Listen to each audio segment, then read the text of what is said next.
আসসালামু আলাইকুম এভরিওয়ান। আশা করি সবাই খুব ভালো আছেন। আমি আলহামদুলিল্লাহ ভালো আছি। তো আজকে আমি আপনাদের জন্য নিয়ে এসেছি খুবই মিনি একটা ব্লগ। আর আমি আজকে গিয়েছিলাম হচ্ছে আমার হাজব্যান্ডকে নিয়ে একটু ডেন্টিস্টের কাছে। তো ওখানে বসে থেকে আর কি করব, তো একটু সেলফি তোলার চেষ্টা করছিলাম। তারপর বের হয়ে আমরা এই তো একটু ও আমার হাজব্যান্ডের কিছু কাপড় কেনাকাটা করবে, তো ঢুকলাম এই প্যান্ট, গেঞ্জি, টি শার্ট এগুলো।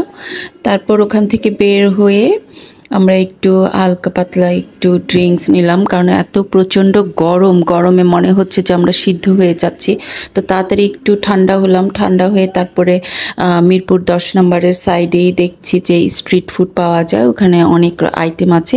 ওদিকে যেহেতু কখনো যাইনি তাই ভাবলাম যে একটু এখানে টেস্ট করে যাই, বাচ্চাও বায়না ধরছিল। তো আমাদের সবারই খুবই পছন্দের আইটেম হচ্ছে মোমো। আমরা যেখানেই মোমো পাই মোমোটা অবশ্যই ট্রাই করি, সাথে তো বাকি অন্য আইটেমগুলো থাকেই।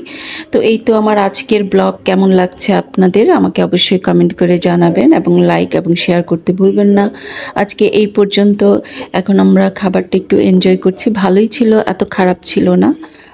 কিন্তু গরমের জন্য আসলে কিছুই ভালো লাগছিল না। একে তো রাস্তার উপরে স্ট্রিট ফুড খাচ্ছি, তার উপর আবার প্রচণ্ড গরম, বুঝতেই পারছেন। তো এই পর্যন্তই, সবাই ভালো থাকবেন, আল্লাহ হাফেজ। ও হ্যাঁ, ভুলেই গিয়েছিলাম, কে কে আমার মতো এই 10 নম্বরের স্ট্রিট ফুডগুলো ট্রাই করেছেন আমাকে কমেন্ট করে জানাবেন।